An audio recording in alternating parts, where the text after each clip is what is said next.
I promise to love, honor, and respect you. I promise to love, cherish, and protect you From this day forward. till death do us part. I remember our wedding day. It was awesome. I mean, my dress was gorgeous, and all of the flowers were so beautiful. And everybody that I loved was there, all of my family, and the day was just amazing. I mean, it was good. It was really, really good. And there was this moment right before I walked down the aisle, and I remembered looking up to God and just feeling so thankful for this man that he had given me.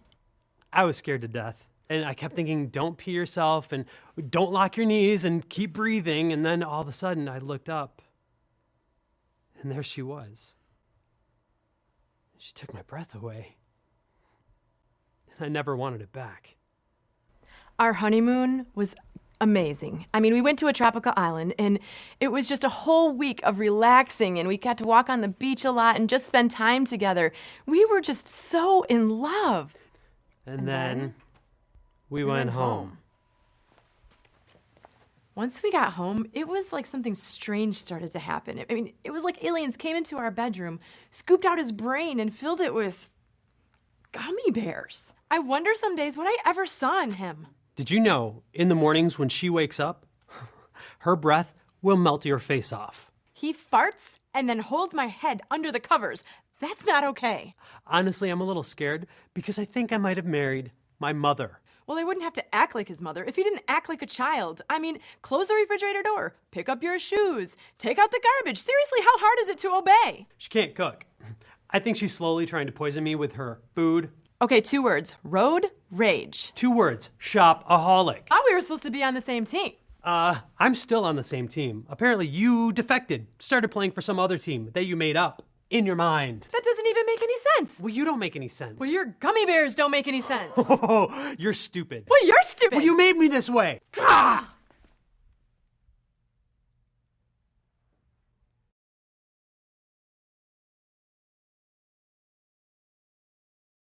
I'm sorry. I'm sorry too. The purpose of marriage isn't to make us happy. It's to make us holy, as we become more like Him. I promise to love, honor, and respect you as you become more like Him. And I promise to love, cherish, and protect you as you grow to become more like Him. Like Him. Just like Him. It's not going to be easy. No, it's not going to be easy, but it is good. And anything that good is always worth fighting for.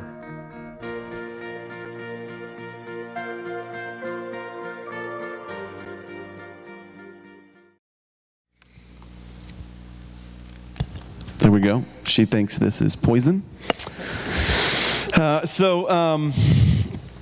Just want to give a just kind of a brief background of us and the series that we do called Marriage Maintenance. And this series is for anyone who is married, for anyone who wants to be married, or for someone who maybe things didn't go right the first time, or sometimes the second time, or the third time. And maybe you're thinking, is there ever going to be another opportunity? And that's why we do this series called Marriage Maintenance, because maintenance is so important, especially with the things that are an active part of our lives. Most of us know the importance of car maintenance. Most of us know the importance of maintenance around the house and all those things. And we do the maintenance so that in the long run, it costs a lot less. And that's the same way in marriage, is that if we do the maintenance in the long run, it's going to cost a lot less. Our goal for this marriage maintenance series is Mark chapter 10, verse 6 through 9. And these are the words of Jesus.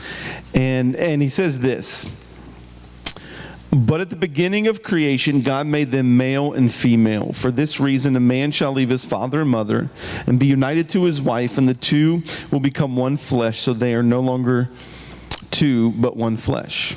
Therefore, what God has joined together, let no one separate. Now, this is the goal of this series, and this is the goal of marriage that God has set out within Scripture. Now, we're not going to get into some of the reasons why sometimes marriages don't work out. I also need you to understand that in no way are Amy and I throwing shade to anyone who has had a marriage that hasn't worked out. Both of us come from marriages that did not work out. And if my mom was here, she would let you know that she tried again and again and again and again. And so now she's single. So absolutely in no way are we trying to throw shade at anyone. You've got to know our heart, and our heart is that we just want to love people, and we want to help everyone to just do the best that they can at this thing called faith. And good, healthy, strong marriages for those that are married are a big part of faith. For Amy and I, coming up on April the 6th, of 2020, we will be married for 18 years. And we have a long way to go. Is Charles and Lois, are you our longest married couple? How many years? 62. 62 years of marriage. And it was incredible, and I've had the awesome privilege to talk to many people who have been married decades like that, 6+ decades, and I've talked to numerous people who have been married that long, and they are such an encouragement to Amy and I, and we certainly hope in however 44 years from now, I think that math is right, that we can say the same thing, that we have been that couple that has been married that long. And here is the reason that we think today is important. And they kind of touched on it at the end of the video. And it's this, is that you must fight to keep your marriage because Satan is fighting to end your marriage. You got to fight to keep your marriage because Satan is fighting to end your marriage. And for some of us in here, we have been a product of that, whether you've been married and had that marriage come to an end, whether you have been a child of divorce and the impact that that has on you.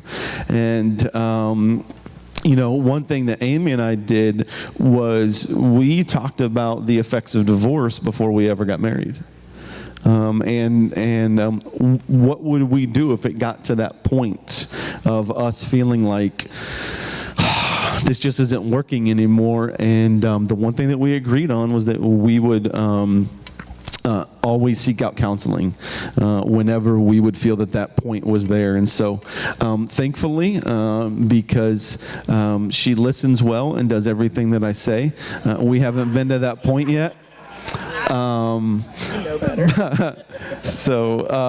But no, things are going really well for us. So we just wanted to share with you, and this doesn't happen too often. This is the first time that Amy has been up on stage sharing, and she gives me that look that says, "I love you, but I want to throat punch you." So, so first off, one of the keys that has helped us to marriage maintenance has been to establish your influencers.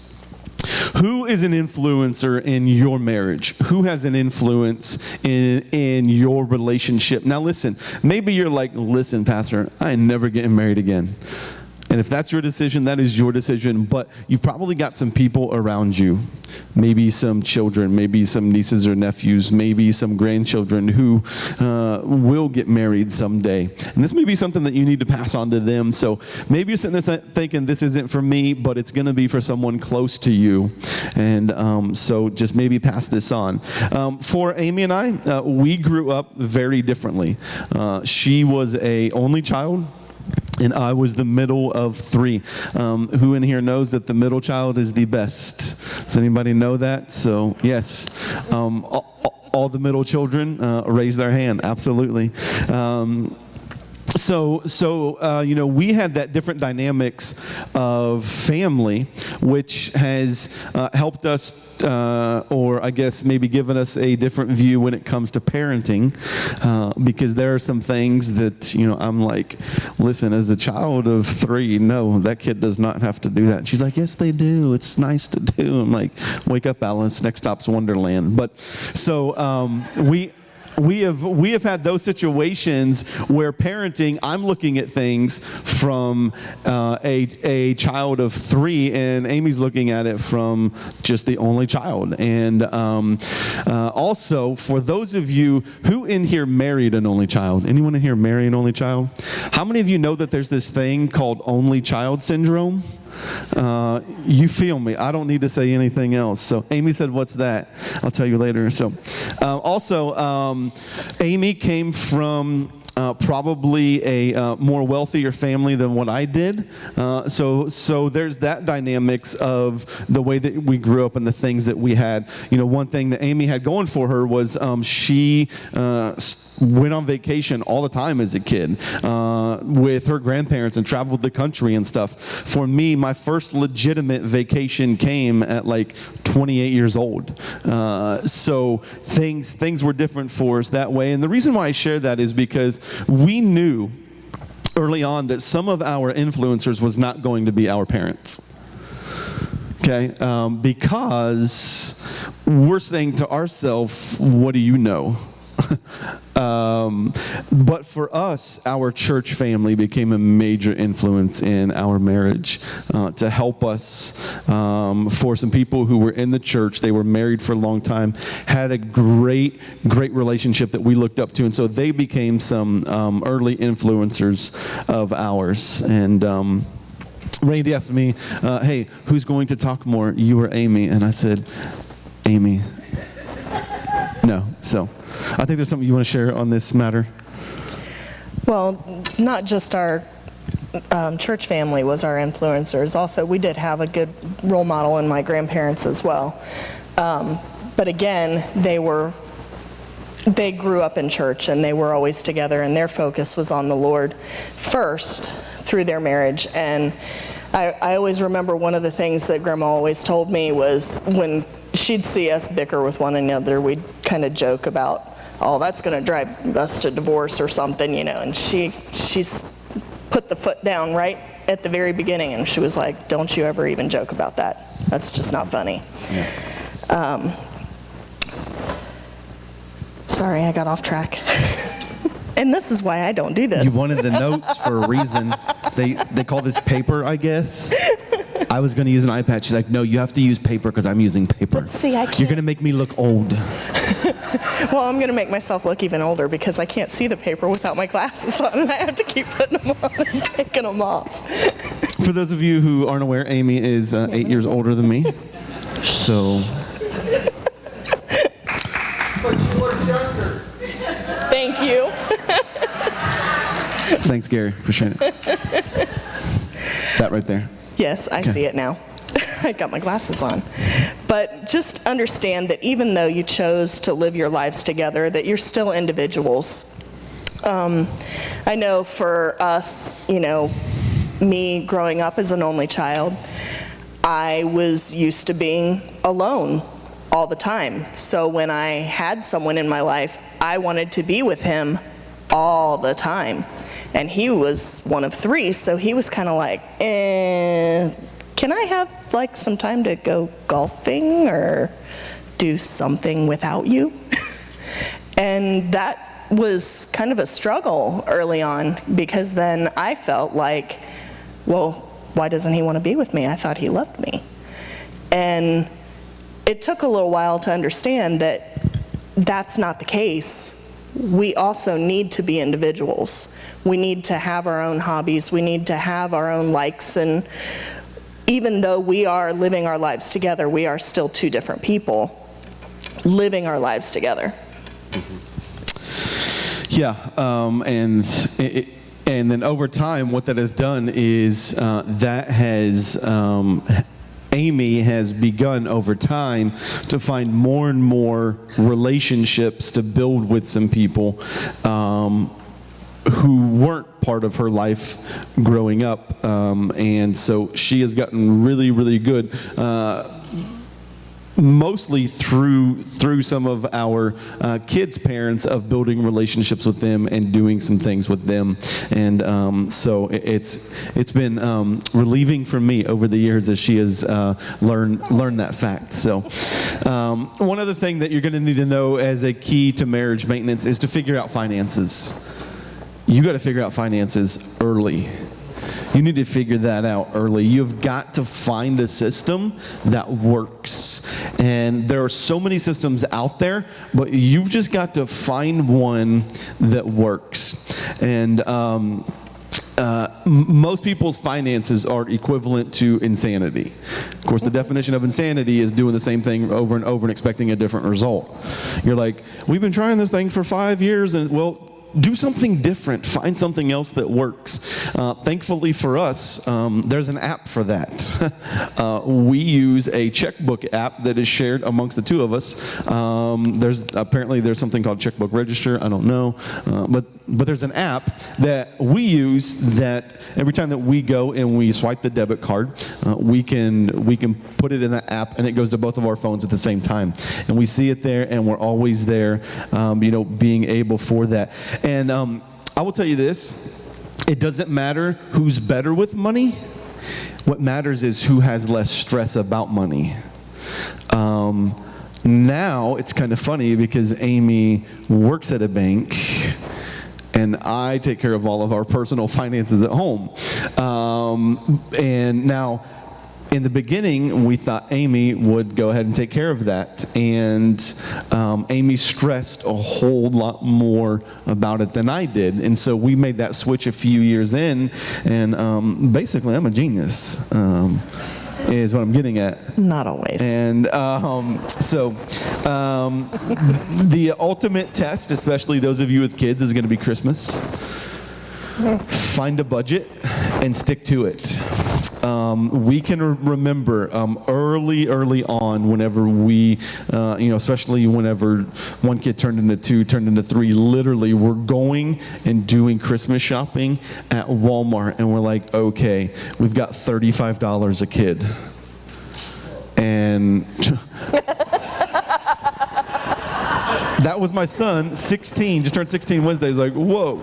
He's like, I got gypped as a kid. But everything worked out, son.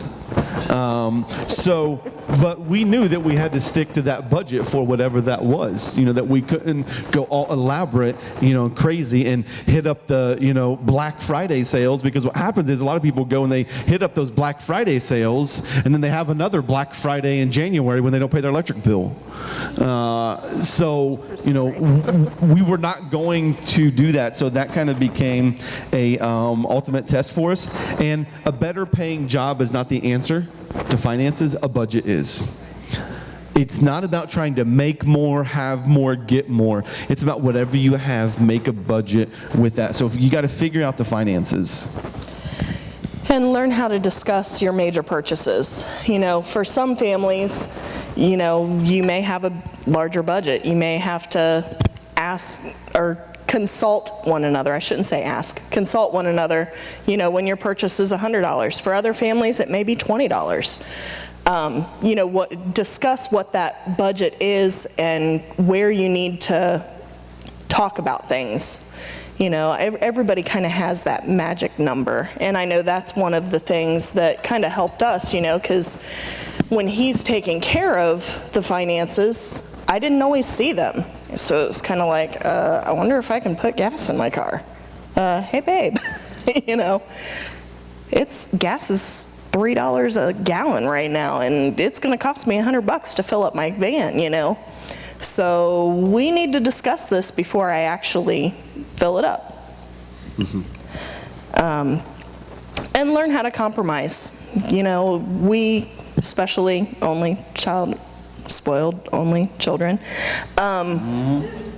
really like to have what we want, and we've not had to live without it a lot. And so sometimes you have to compromise and say, okay, I can live without that.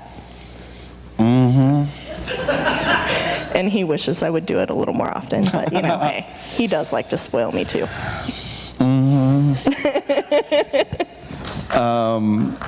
Another key to marriage maintenance is don't neglect date night. Don't neglect date night. I want to ask a quick question. Those of you that married, I need you to look at your spouse if they're here with you right now. I need you to look into their eyes. And I'm going to ask you a question, and I need both of you to answer this question. Fill in the blank.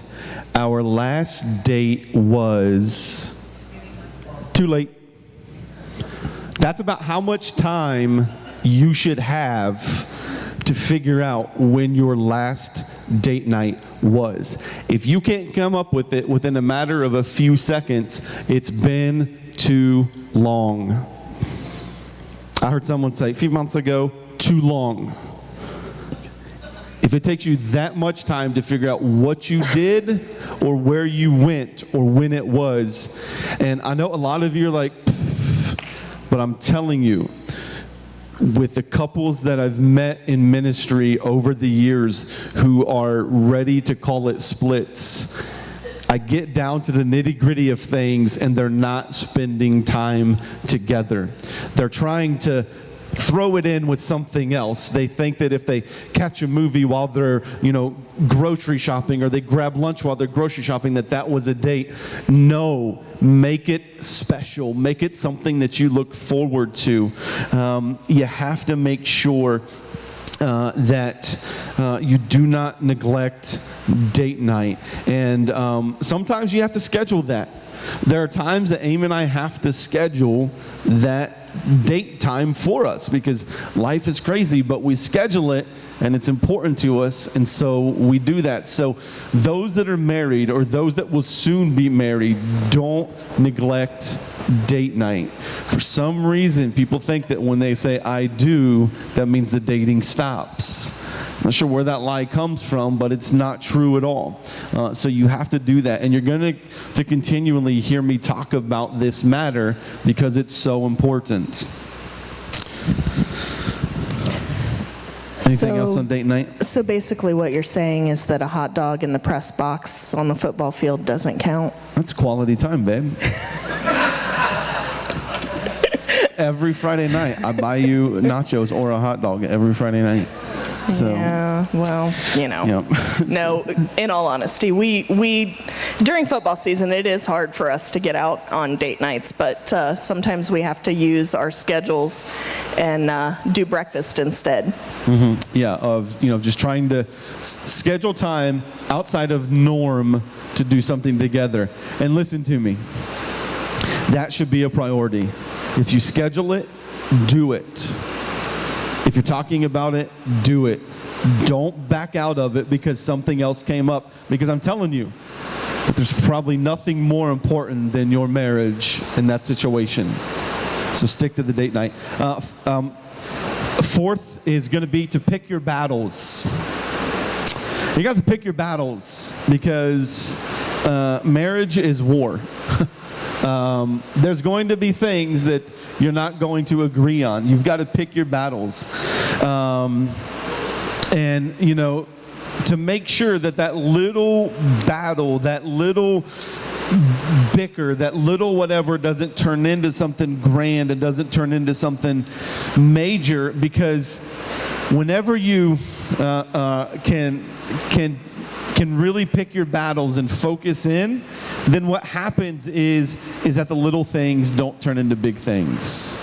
But you've got to realize that not everything has to be figured out in that moment.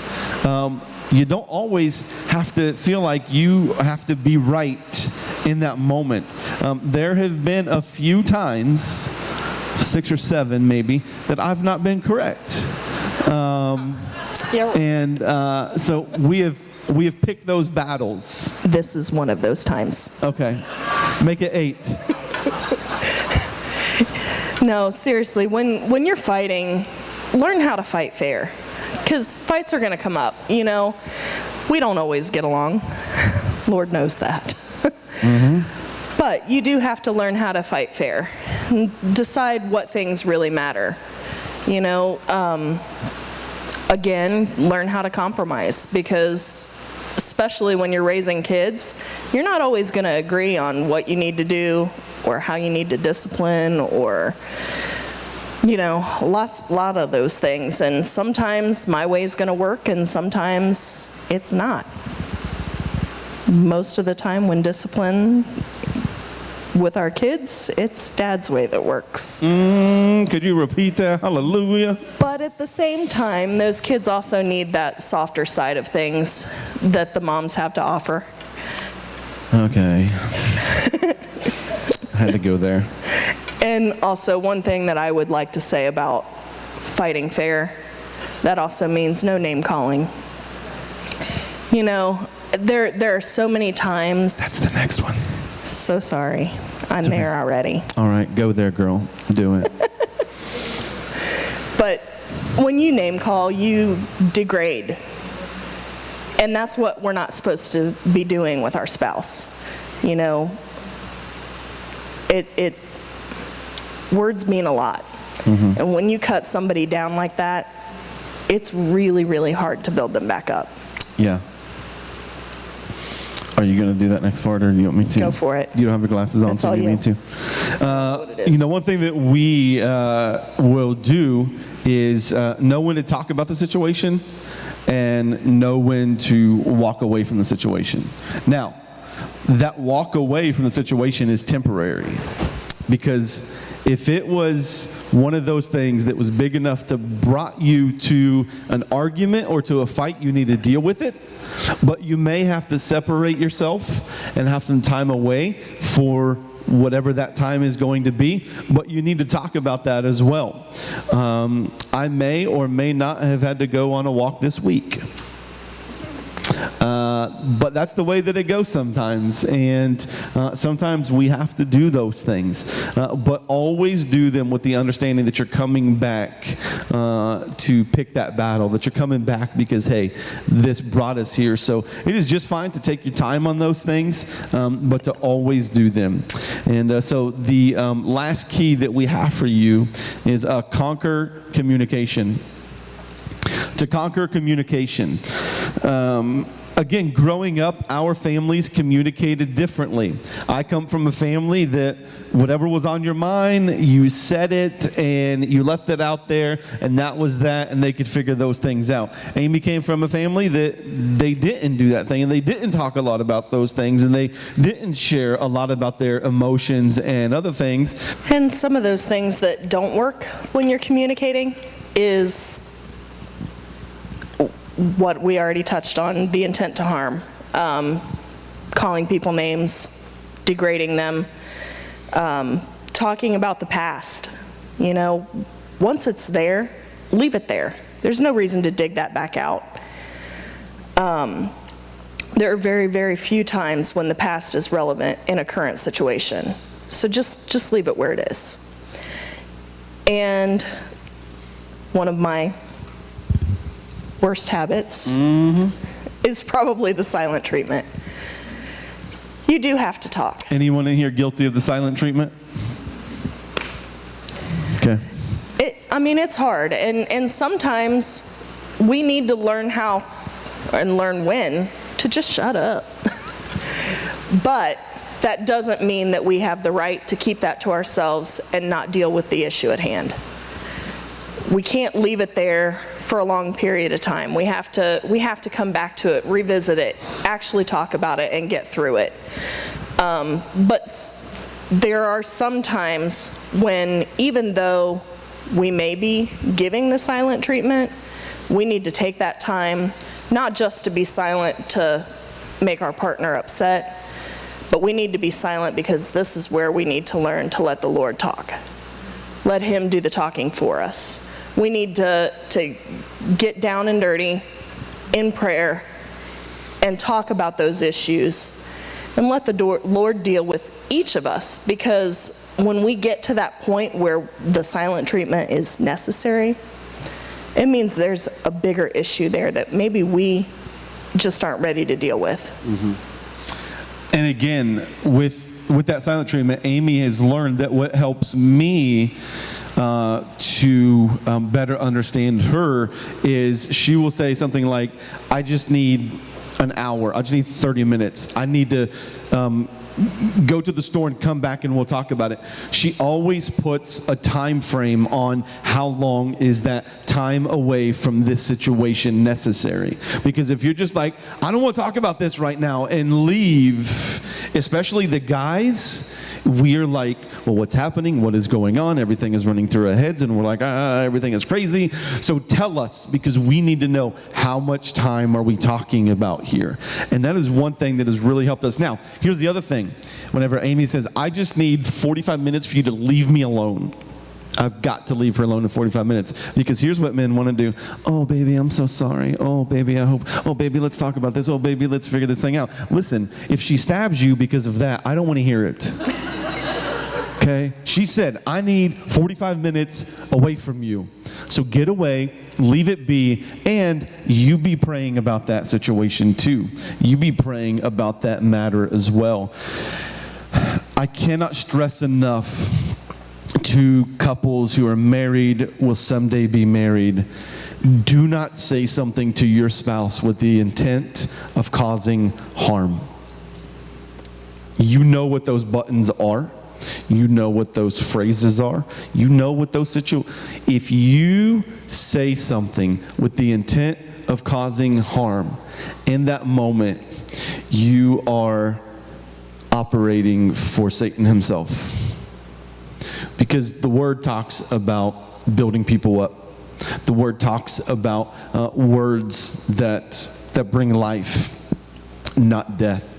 And so you need to make sure that whatever you're going to say is not said with the intent of causing harm. That's where the name calling comes in. That's where the talking about the past comes in. If you're going to say something with the intent of causing harm, and it comes out of your... Now, there may be those times that you say something and harm happened, and that wasn't intended, and that... and then you got to work through that. But there are so many times that I deal with couples, and I'll hear them even say something sitting with me, and I say, you just said that to get a reaction out of him or to get a reaction out of her. That's wrong. That is wrong. We should not do that as married couples. And so...